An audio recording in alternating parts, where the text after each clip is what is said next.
First thing we're going to talk about is that this couple is more down to do the naughty than the main couple of Grandmaster Demonic Convention. They are more horny than those guys. I thought it'd be impossible to find a couple more horny than the couple in Grandmaster Demonic Convention. But this couple took the cake. They took the cake.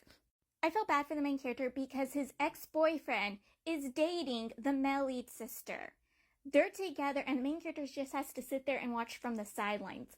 Also, it doesn't help that the ex-boyfriend is trying to chase after the main character while dating the male lead's sister. Like, it is horrible. And the main character's like, no, get away from me, be away from me.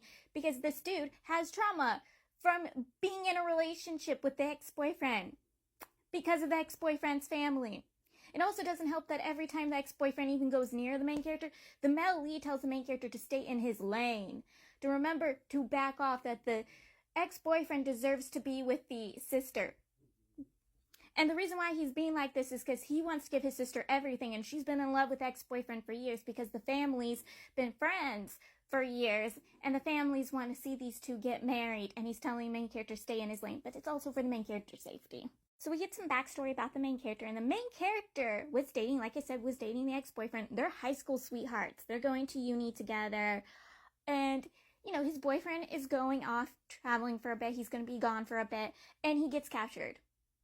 And his abductor breaks his hand, because the main character is an art student. He breaks every single one of the main character's fingers, and the main character is able to escape, and while he escaped, he called the police, but he also called his boyfriend, and he kept trying to call his boyfriend, but no one was picking up, and then he got recaptured and beat the living daylights out of him more. The person who rescued him was the male lead. The male lead even arrived before the police, which the main character never understood how that happened. Like, how was the male lead able to save him? But his boyfriend never answered his calls, and he found out from his captors that his boyfriend had went off abroad with the sister. Like, his ex-boyfriend and the sister had gone abroad together to study together, while he was left to be beaten alive and kidnapped while his boyfriend didn't answer his calls. Like, he literally had to be hospitalized for a long time because he was beaten to death.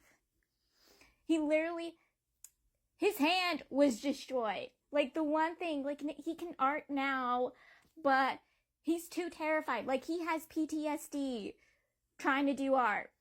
Like, it's bad. It is very bad. I will say this now. The male lead is so obviously in love with the main character. So obviously. Like, the main character is more oblivious than all of MXTX's main characters. Like, I feel like he's more oblivious. Like, it's understandable where he doesn't understand the male lead is in love with him because they're in a contract, and the fact that every time he even goes near his ex-boyfriend, the male lead threatens him, and also the fact everyone around him talks about the male lead having other lovers, and the fact that the male lead appears with other people on his side, or the fact that the male lead never returns home, and the fact that he hears that the male lead's most desired love has a place in living on one of the male lead's properties. And the main character sitting there going, yeah, he doesn't love me. I'm like, yes, he does. He loves you. He is in love with you. He wants you, baby. He's just terrible at showing it. Like, he's freaking red flag levels of terrible at showing the fact that he's in love with you. Also, I swear that I read this before. I swear I read this before. But I don't know where. I just don't. So, the ex-boyfriend discovered what happened to the main character, found out what his mother had done to the main character because, at his engagement party with the male lead sister, the male lead beat the living daylights out of one of his cousins who works as a guard for the family. And he didn't understand why. But then when he starts questioning his cousin, he found out his cousin was the main character's a doctor, and he did what, his mother wanted him to do. And he's like, what? And he went to question the main character, and the main character's like, well, it's over with. Like, it is done with. Like, back off. And again, they get stuck in a room together set up by the ex-boyfriend's brother, and they're sitting there arguing over everything, and the main character's like, you left me, I tried calling you, you did nothing, like, you suck. Like, you suck, dude. You supposedly don't love her, but you're still gonna get engaged to her. Like, were I gonna be kept a secret for years while you marry a woman and have children with her while I sat in the sideline being your, side piece, even though I came into the picture first? Was that what you're gonna do to me? Like, you chose to go abroad with her. You keep saying that you were gonna be there for me, but you weren't. You weren't. And you are gonna be engaged to her. You're engaged to the male lead sister, but you're still trying to chase after me. You are sick. And he's trying to call the male lead. He had already warned the male lead because they got set up. Because the main character got called because he was with the sister. They were going out buying stuff for the wedding. And they went out to get tea at a hotel. But the sister saw her future mother-in-law, so she went off to talk with her.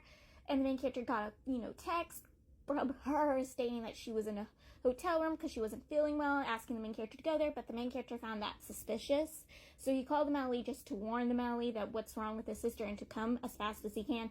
And he got stuck with the, ex-boyfriend in a room set up by, the ex-boyfriend's brother to reveal the truth, which now the sister knows. The sister knows everything. And that's when the main character also finds out by the ex-boyfriend. It was, the male lead who told the ex-boyfriend's family about the main character. And that's how they knew to be able to kidnap and abduct the main character and have the main character beaten up. And that's probably why the male lead knew how to find the main character before the police did. Which is horrifying news. To find out that the guy who supposedly is in love with you because, just a bit ago, the male lead revealed that he had feelings for the main character. That's why he attacked the main character's abductor. But yeah, to find out that maybe the guy who stated he might be a little bit in love with you is actually not in love with you is kind of messed up. It's super messed up. The main character and male lead were supposed to go on a trip, but after, finding out the truth and the male lead sister finding out the truth actually put her in the hospitalized. Her engagement's also over with the ex-boyfriend. So after everything was revealed, they're now broken up. Their contract is over with, and just like any divorce, the main character's getting half his share, all the rights he gets after, their contract was over. And this is when the main character found out that the supposed house that the male lead's supposed true love was staying in was a house that the male lead gifted it to him during the period of time the main character was in and out of it for 6 months. Yeah, the main character goes to the place. He's like, what are you talking about? The lawyer's like, he wants this property back. And the main character's like, I don't have that property. What are you talking about? This is the property everyone always talked about that the secret lover stayed in or the male lead liked to go to at moments. The main character's, what are you guys talking about? I don't have this property. And it's like, yes, you do. He gifted it to you. And the main character's like, okay, but can I see this property beforehand? And they're like, do you have the key? And he's like, what? So he goes to the property, looks around, doesn't see any signs of another person staying there other than the male lead. But he finds a room that looks to be a study room, but isn't actually a study room. It's filled with art, his art. And he's like, what? And I'm like, yeah, because he's in love with you. He's been in love with you. He's just terrible at it. And now he has abandoned you. He's abandoned you after finding out horrible truth. He's abandoned you and broken off relations with you. I feel so bad for the main character.